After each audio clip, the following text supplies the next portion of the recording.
As an entrepreneur, you're often in challenging and potentially highly consequential situations. But what if you already had a psychological framework that will allow you not just to survive these situations, but to thrive as well? That's exactly what we're talking about today.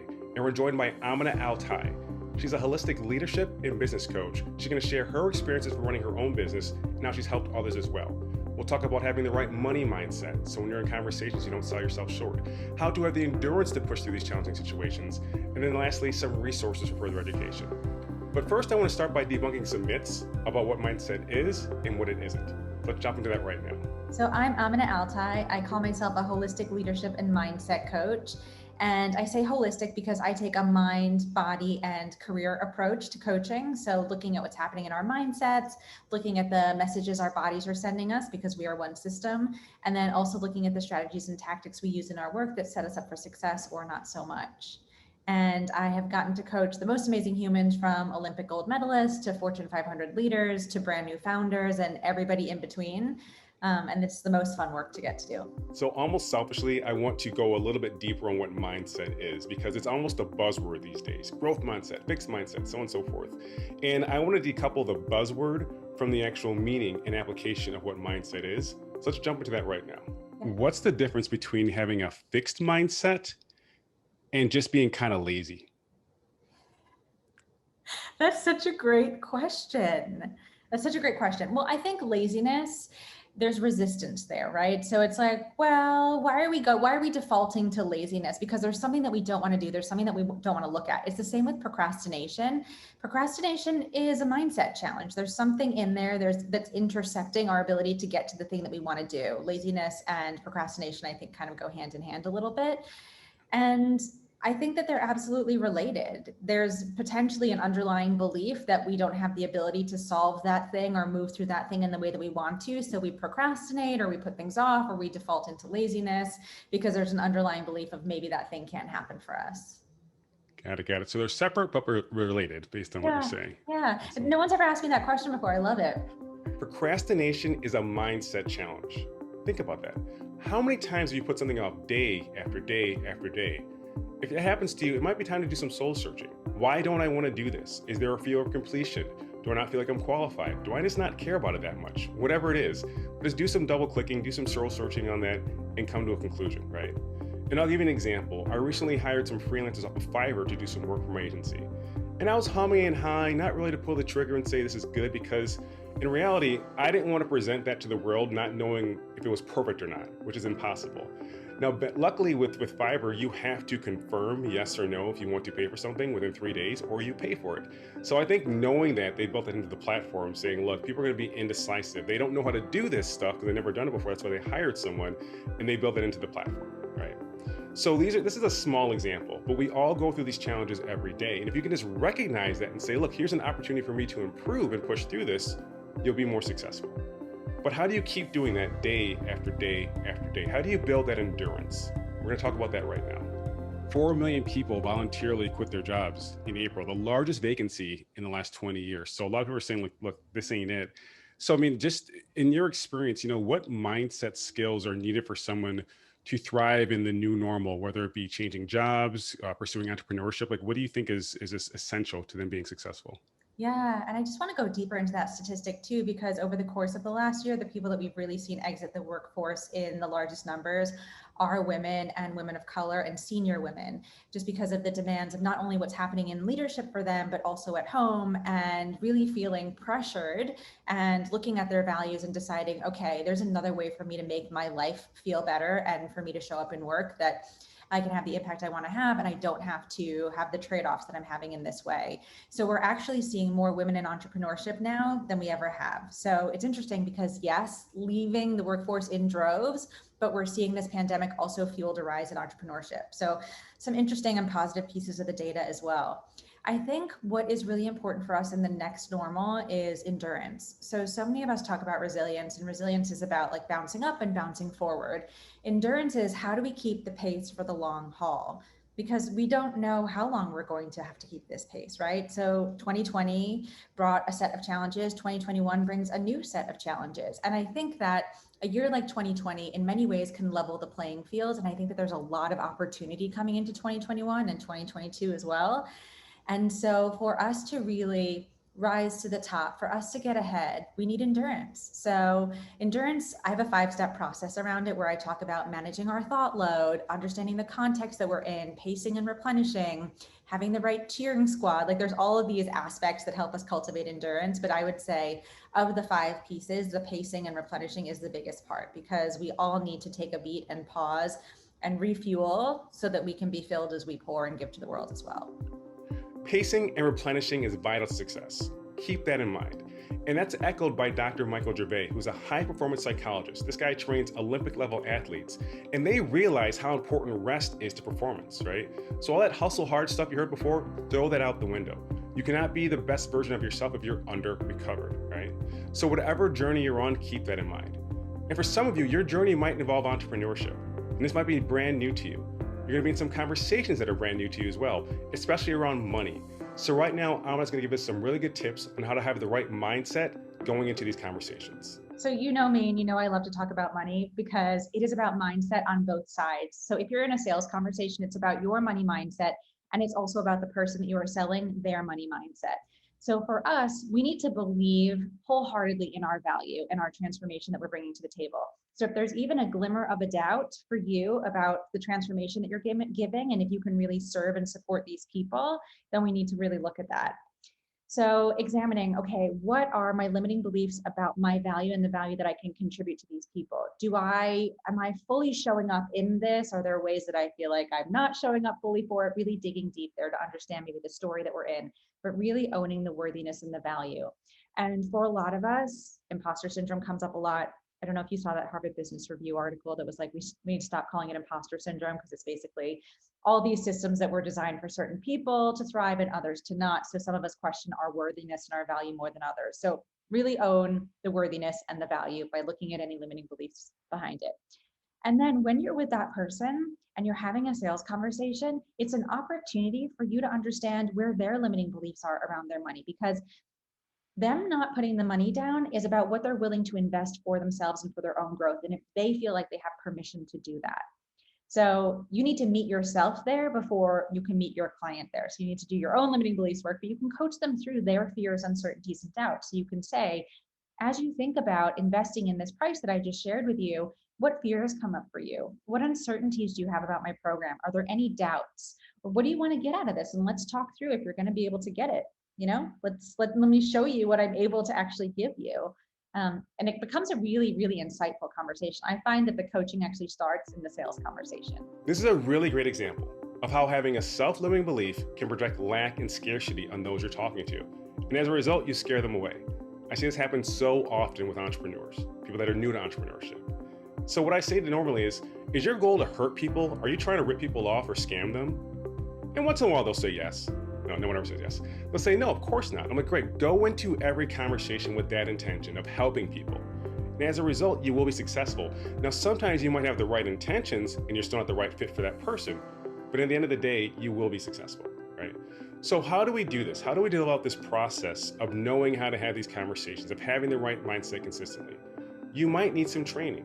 And that's what Amina's done as well. Right now, she's going to talk about how much money, which is a lot, by the way, she's invested in becoming who she is right now. And it also is about commitment to growth too, because I don't know if you felt this way, but I never ask my clients to invest in something that I haven't invested in. So I have made like 6-figure investments in coaching before, just to give you an idea. So I'm never asking anyone to do anything that I haven't done. But when people come into the session and they're like, oh, that's not possible, I've seen people make everything happen if they really want something bad enough. And I've been that way myself too. It's like, okay, I really want this coaching program. That money's not in my account now. How am I going to make it happen so I can say yes to this? So it's really about, are we really connected to this service and committed to our own growth? Because when we are, we can really make the money happen. The money's a technicality. I'm glad to hear you say you invested in yourself, because there's far too many consultants, coaches, whatever you want to say, gurus, who want someone to invest in them, but they won't invest in themselves. They'll see like there's a mindset program for $500 and like, oh my God, what $500? It's like, if you're confident in yourself and you know that you need support in order to grow as a professional, you should probably pay that money. I'd pay $20,000 for a 10-second video if it would help me grow my business year over year. She spent 6 figures on professional development. That's more than I spent on undergrad. It took me 5 years, but still, that's a lot of money, right? The thing is, when you want to help people, including yourself, you see it as an investment in your future. It's not a cost, it's an investment. There's a very clear ROI from it. And beyond that, if you enjoy what you're doing, it won't feel like a chore, it'll be exciting. That's part of a growth mindset. You want to keep on learning more and more and more about what you're doing. Now, fortunately, you don't have to spend six figures to pick up on some good tips. And I'm just going to share more resources and books right now in regards to this. I want to go deeper in regards to professional development because I saw on your Instagram that you're doing a giveaway, a book giveaway of some of your favorite mindset books. Can you just select one of those books and let us know why it's one of your favorites? You know, it's so funny that you asked me this because I actually had a dream about one of those books last night. Total mindset nerd. So the book that I had a dream about was The Big Leap by Gay Hendricks. And this is one of my all-time favorite books. So he talks about zones of genius and he talks about upper limits. So Gay Hendricks is a psychologist and a coach and a lecturer, and this body of work is incredible. So he believes that we have 4 zones that we operate in, and everybody has a zone of genius. And I love this so much because he democratizes genius.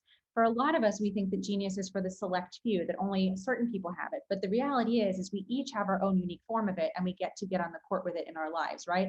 And when we think about teams and neurodiversity, we each have different gifts. And when we come together, it creates this really cool whole. So I love that book so much because it talks about zones of genius, but he also talks about upper limits. And upper limits, as you know, is something that I talk about with the mindset coaching. So an upper limit is a false ceiling that's held in place by a negative belief system. And for a lot of us, that shows up as a ceiling around money, a ceiling around our growth and what we think is possible there, a ceiling around how big we think our businesses can be, around titles that we can get. It's a ceiling, and we don't know why it's there. And I'll give you an example. One of my clients, we were doing the money mindset work, and she was an entrepreneur. She's given me permission to share the story. And she was doing really well in her business, but for the last 5 years, she'd always paid herself $100,000. And I had said to her, I was like, well, you know, your experience has grown, what you're contributing to the world, and the business has grown. You're always giving more. Like, why aren't you paying yourself more? And she was like, no, I can't. All the extra has to be reinvested. Also, anybody that takes more than $100,000 from their business is greedy. And I was like, ooh, there's the limiting belief. And then we pulled back the layers, and it was basically something that she'd learned from her entrepreneurial father. And we shifted into a new paradigm of, this is a different day and you're doing different work and we value it differently. And what do you want that number to be? If you've not checked out that book, The Big Leap by Gay Hendricks, I recommend doing some research around it. It's a great way to do a personal inventory about what you care about and why, as well as a professional inventory about how you can help an audience solve their problems. So do check that out because that's how you build a business around your life as opposed to the other way around.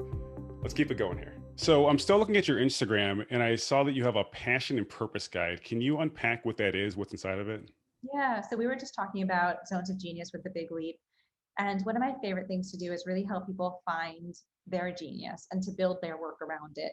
So the passion and purpose worksheet is essentially my framework on that, where we look at your gifts, what you value in this world, the things that you want to impact, and what you need to bring things to life. Because when we look at our work through that lens, it's really holistic, and we can start to build it in a way that's integrous to us and in a way that we can do the work for the long haul and not just a season. Because if we look at it in a one-dimensional way, it really is work just for a season. Okay, I'm gonna get kind of meta here, so bear with me. I've been in the digital marketing field since 2007. And Amina's passion and purpose guide sounds amazing, but it also sounds a lot like a lead magnet. A lead magnet is valuable information you give your audience in exchange for their email address. If you're an entrepreneur, a service provider, any kind of B2B business, you need to have one of these, right? How do you exchange value for your audience's attention? It's this lead magnet. And then from there, you're gonna have a series of emails that guide someone towards an outcome. So please write this down, keep that in mind. I wanna share this example in the moment because it's so important. You need this to be successful. And you can probably make one on Canva in about 2 hours, right? So put some time in that. Now, after some investigative journalism, I discovered that her lead magnet leads into Amina's mindset school, and I'm gonna let her tell you more about that right now. But as she's talking, listen to this.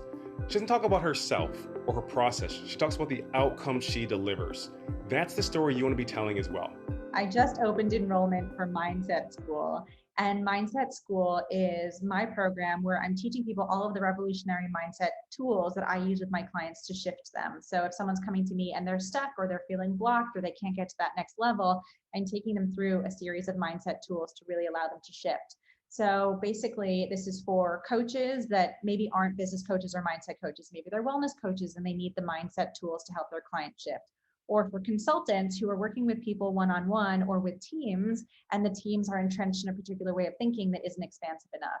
Or for somebody that is new to coaching and just wants to learn mindset. So before we go, I just want to debunk one more myth about mindset. Because some people make it seem like it's this esoteric thing that only the enlightened can accomplish by meditating in Tibet for like 14 hours a day. It's not true. It's accessible to all of us. And I'm just going to explain that right now. Mindset is like a buzzword these days. People think it's a new thing. Like, oh, did you hear about this thing? It's like, no, mindset's not new. Neither is meditation. Neither is, yoga, for that matter. But what are some misconceptions that maybe you've been aware of or heard of in regards to mindset that you can debunk for us? Ooh, misconceptions. I think one thing that I notice a lot when I'm teaching these tools is sometimes people think that we're all or nothing, like we're either entirely growth mindset or we're entirely fixed mindset, or we're lost in a sea of limiting beliefs, or we're totally expanded.